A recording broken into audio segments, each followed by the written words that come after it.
Hi ನಮಸ್ಕಾರ. Geetha B ಅಡುಗೆ ಮನೆಗೆ ನಿಮಗೆಲ್ಲರಿಗೂ ಸ್ವಾಗತ.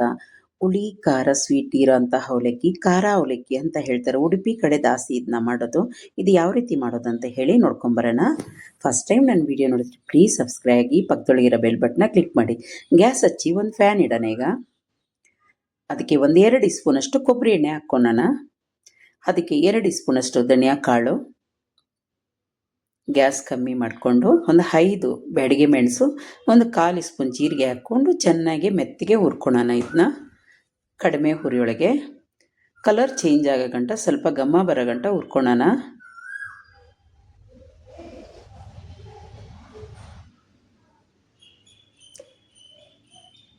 ನೋಡಿ ಕಲರ್ ಚೇಂಜ್ ಆಗಿದೆ. ಈಗ ಗ್ಯಾಸ್ ಆಫ್ ಮಾಡೋಣ.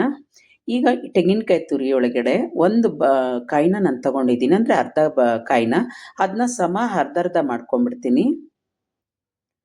ಅರ್ಧ ರುಬ್ಲಿಕ್ಕೆ ಹಾಕ್ತೀನಿ, ಅರ್ಧ ಹಾಗೆ ಹಾಕ್ಕೊತೀನಿ. ಈಗ ಅರ್ಧ ತೊಗೊಂಡಿದ್ದೀನಲ್ಲ, ಅದನ್ನ ಆ ಕಾಯಿನ ಬಂದು ಮಿಕ್ಸಿ ಜಾರ್ಗೆ ಹಾಕ್ಕೊಂಡು, ಮತ್ತೆ ನಾನು ಹುರಿದಿಟ್ಕೊಂಡಿದ್ನಲ್ಲ ಮಸಾಲೆ, ಅದನ್ನ ಹಾಕ್ಕೊಂಡು ಸ್ವಲ್ಪ ಹುಣಸೆ ಹಣ್ಣು ಹಾಕ್ಕೊತೀನಿ. 1 ಸ್ಪೂನಷ್ಟು 1.5 ಸ್ಪೂನಷ್ಟು ಬೆಲ್ಲ ಹಾಕ್ಕೊಬೋದು. ನಿಮಗೆ ಸಿಹಿ ಸ್ವಲ್ಪ ಜಾಸ್ತಿ ಬೇಕಾದರೆ ಬೆಲ್ಲ ಸ್ವಲ್ಪ, ಒಂದು 1/4 ಸ್ಪೂನಷ್ಟು ಅರಿಶಿನ ಹಾಕ್ಕೊಂಡು ತರಿತರಿಯಾಗಿ ರುಬ್ಕೊಂಬರೋಣ. ನೋಡಿ ರುಬ್ಕೊಂಬಂದಿದ್ದೀನಿ. ಈಗ ಒಂದು ಪಾತ್ರೆಗೆ ರುಬ್ಬಿರೋದೆಲ್ಲ ಹಾಕ್ಕೊಂಬಿಡೋಣ. ತಿರ್ಗಾ ಅದೇ ಬಾಣಲಿ ಇಟ್ಟು ತಿರ್ಗಾ 1 ಸ್ಪೂನಷ್ಟು ನಾನು ಕೊಬ್ಬರಿ ಎಣ್ಣೆ ಹಾಕಿ, ಅರ್ಧ ಸ್ಪೂನ್ ಸಾಸಿವೆ, ಅರ್ಧ ಸ್ಪೂನು ಉದ್ದಿನಬೇಳೆ ಹಾಕ್ಕೊತೀನಿ. ಒಣಮೆಣ್ಸಿನ್ಕಾಯಿ 1-2 ಹಾಕ್ಕೊತೀನಿ. ಮತ್ತು ಸ್ವಲ್ಪ ಕರಿಬೇವಿನ ಸೊಪ್ಪು ಹಾಕ್ಕೊಂಡು ಚೆನ್ನಾಗಿ ಹುರ್ಕೊಳ್ಳೋಣ.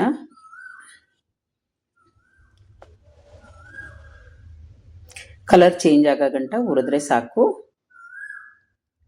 ಈಗ ಗ್ಯಾಸ್ ಆಫ್ ಮಾಡೋಣ.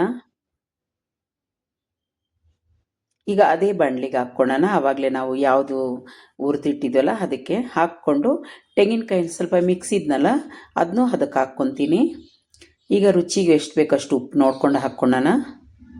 ನೀವು ರುಬ್ಬಾಗಲೇ ಉಪ್ಪು ಹಾಕ್ಕೊಂಡ್ರೂ ಪರವಾಗಿಲ್ಲ. ಚೆನ್ನಾಗಿ ಕೈ ಹಾಕಿ ಮಿಕ್ಸ್ ಮಾಡ್ಕೊಬೇಕು.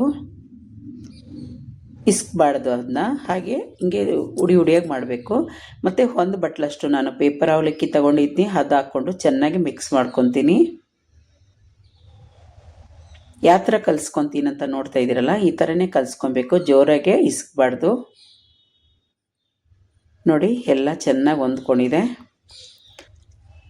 ನೋಡಿದ್ರಲ್ಲ ಯಾವ ಥರ ಮಾಡೋದಂತ. ನಿಮ್ಗೆ ಇಷ್ಟ ಆಯಿತಾ? ಇಷ್ಟ ಆದರೆ ಪ್ಲೀಸ್ ಒಂದು ಲೈಕ್ ಕೊಡಿ, ಸಬ್ಸ್ಕ್ರೈಬ್ ಆಗಿ, ಪಕ್ಕದೊಳಗಿರೋ ಬೆಲ್ ಬಟನ್ನ ಕ್ಲಿಕ್ ಮಾಡಿ. ಥ್ಯಾಂಕ್ ಯು ನನ್ನ ವಿಡಿಯೋ ನೋಡಿದ್ದಕ್ಕಾಗಿ. ಬಾಯ್.